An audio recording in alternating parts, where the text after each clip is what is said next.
From Bloomberg QuickTake, I'm Madison Mills. Polls are coming in across the country right now, but it's too soon to tell how votes will shake out in pivotal swing states. Right now, we are seeing that Biden is at 131 electoral votes and Trump is at 98. Trump went into Election Day hoping for a surge of in-person voters, as Republicans are overwhelmingly more likely to vote in person, but over 100 million people voted early. So the question is whether those voters will go for Biden, and more importantly, whether those voters will go for him in those pivotal battleground states. We will be waiting for some time for the results from swing states, particularly Pennsylvania, a state where mail-in ballots couldn't be counted until today. In exit polls, one thing that's interesting is that Biden is doing well with third-party voters, which was not the case for Hillary Clinton in 2016. So that could impact how he performs in those battleground states. Florida is currently at 93% with Trump up by 3 points. Biden is showing strength in North Carolina. And again, we should be getting results from Arizona in the next hour or so. Looking past the presidential election, we are seeing some results from Senate races across the U.S.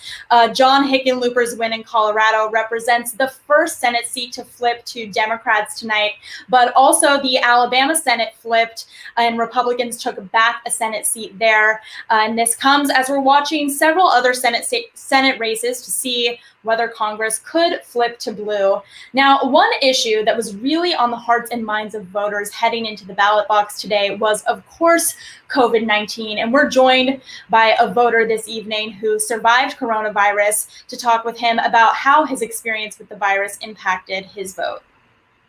The current administration's response to the pandemic and my own family's experience with COVID has only cemented my resolve to participate politically. It's been a long, slow, arduous process to recovery, but one that we attack every day with a lot of gratitude for the result, because it hasn't turned out that way for over 175,000 other families.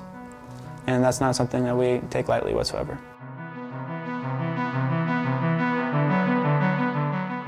I did not vote in 2016, which was by no means unique among my demographic and age group, but is a decision that I quickly regretted and have come to more in the past 4 years, as the current leadership has affected me and my family more and more intimately. Around the end of March, different members of my family started feeling unwell with symptoms that were consistent with the virus. And my dad, it hit him hardest, and he just never really turned the corner and got better. He was prescribed hydroxychloroquine. After starting to take that drug, he didn't sleep for 3 days in a row.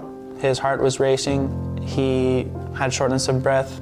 By the 4th day, we were rushing him to the hospital, and he was having a heart attack. And we think it was in large part due to the prescription and application of that drug.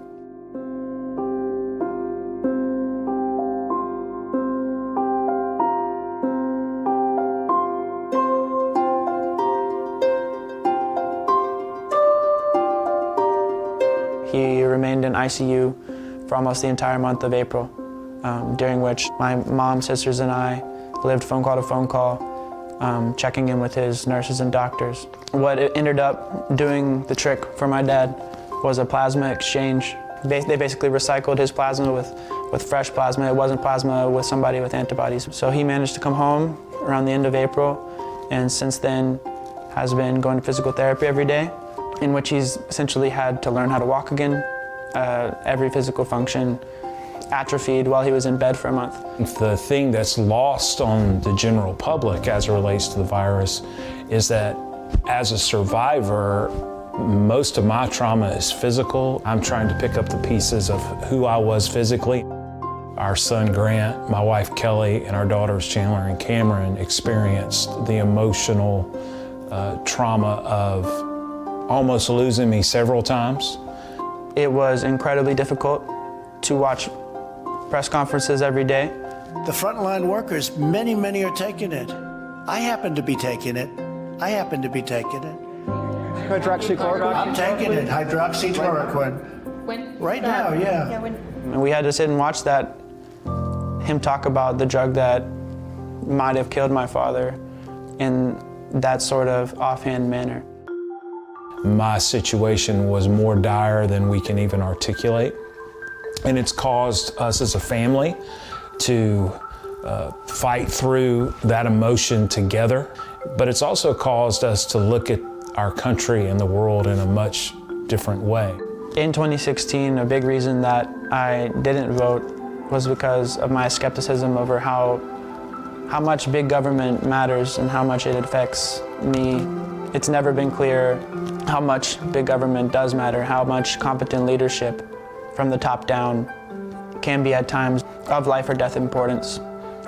I don't think that the virus was a political agenda, but it certainly has been politicized. It's difficult to have a positive perspective toward the decisions that this administration made.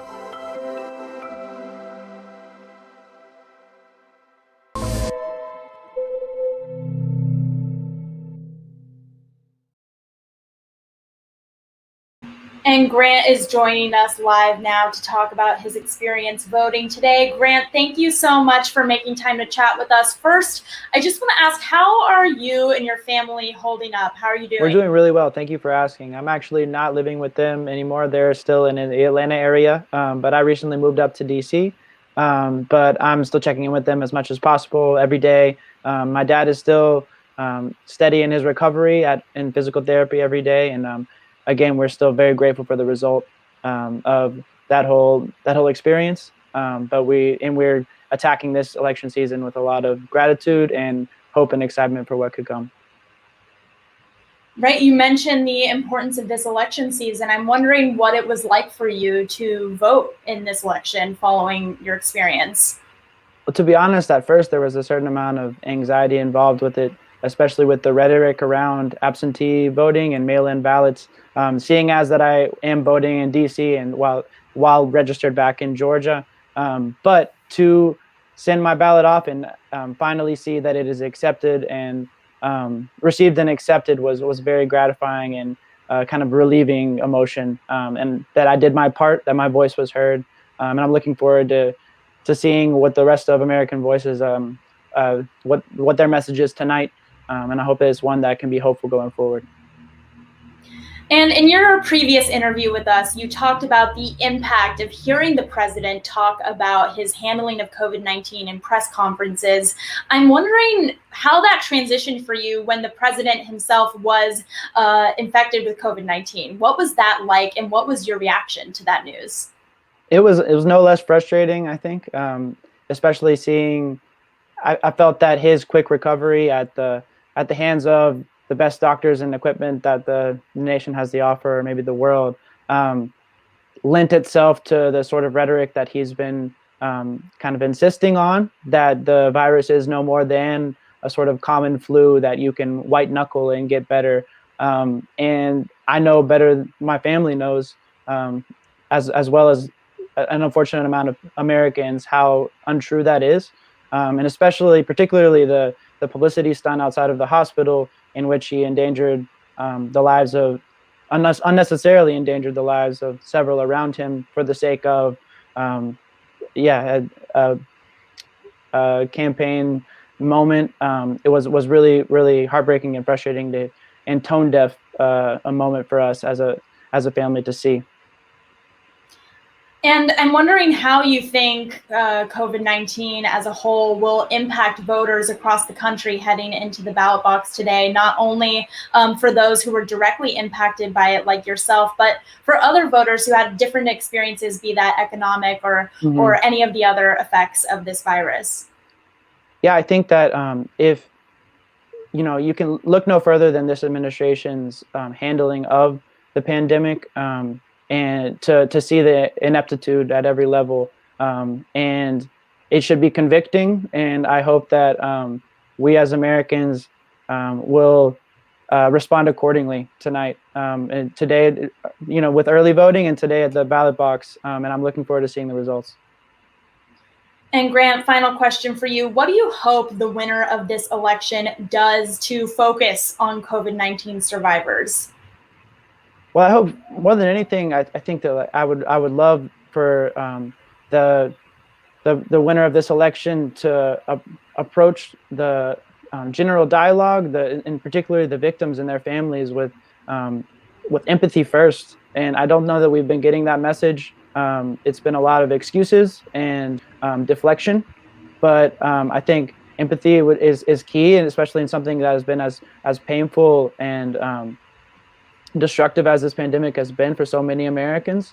And I hope that they will take responsibility, whoever wins, for their actions and their response, and that they will heed the word of experts, of scientists, that we can stick to those recommendations and limit unnecessary deaths and damage to our economy and our lives.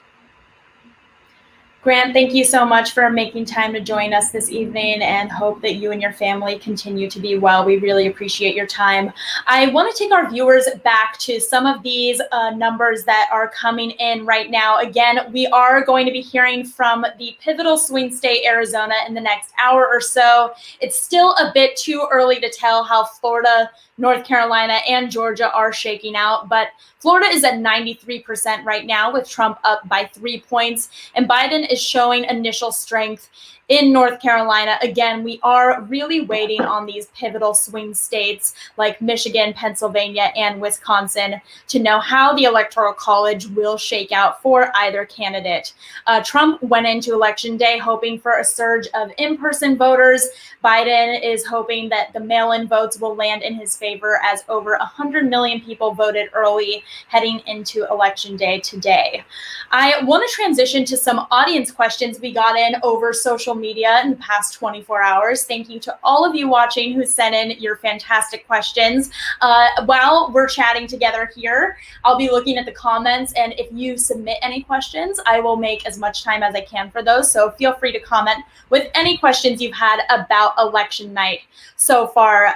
One big question we got was about polling, which got a lot of bad PR in 2016. But looking at the 2020 numbers surrounding polling, we're actually seeing that pollsters made a lot of important changes to address concerns of voters around the 2016 polling. Pollsters are weighting non-college educated voters at a lot higher rate heading into this election, which should really help the election results match that of what pollsters are seeing. We are also getting a lot of questions right now about how long the results will take.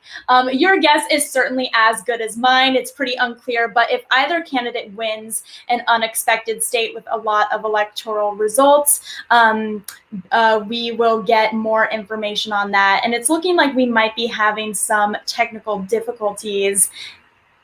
But I'm hearing from my producer that actually we can keep going. Thank you so much. So I want to continue to some additional audience questions that we're getting in.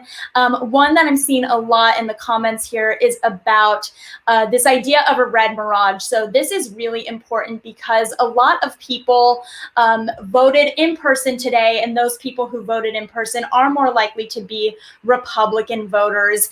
And that's because of a lot of reasons. One is that Trump has had a lot of rhetoric about fraudulent mail-in voting. He's also talked about the coronavirus not being something to be afraid of. So we're seeing a lot of early data that in-person voters are going to lean more Republican. Now, the question is whether Biden is going to be able to win over those mail-in votes. Again, we saw record-breaking mail-in votes. Over 100 million people voted before Election Day. In states like Texas, voters already surpassed the 2016 voting numbers before we even got to November 3rd. So that was a huge amount of voter turnout. But we're just going to have to see in swing states like Pennsylvania that can't start processing mail-in ballots. It may appear that President Trump is ahead in the polls because of those numbers from in-person voting today, it could seem like Trump is winning until those mail-in ballots get counted, because again, in Pennsylvania, votes cannot be counted until today. Another big question we're getting is, could Trump refuse to leave office? It's unlikely that Trump would flat out refuse to leave office. It's more likely that he will contest election results in some of those battleground states like Pennsylvania. We've seen him kind of lay the groundwork for this in his rallies over the past week. He's talked about how it will be fraudulent if he does not win states like Pennsylvania, Michigan, and Wisconsin. And again, we're seeing him sort of lay the groundwork for this reasoning that he could use to contest the election results. Many strategists believe Trump will say the election was rigged or fraudulent without conceding if the outcome is not in his favor. And another question that I'm seeing come in here as I'm looking at your comments is, could either candidate declare victory prematurely?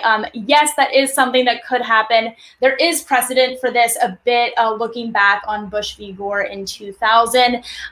Some strategists say that when Bush declared victory in 2000, that made the battle against Gore a bit easier, because Gore was sort of fighting this narrative that Bush put forward of him being the winner, and he created that perception of him being the winner. So Trump or Biden could repeat this method. And we saw Buttigieg and Sanders repeating this method when the Iowa caucus results were unclear earlier on in the primary.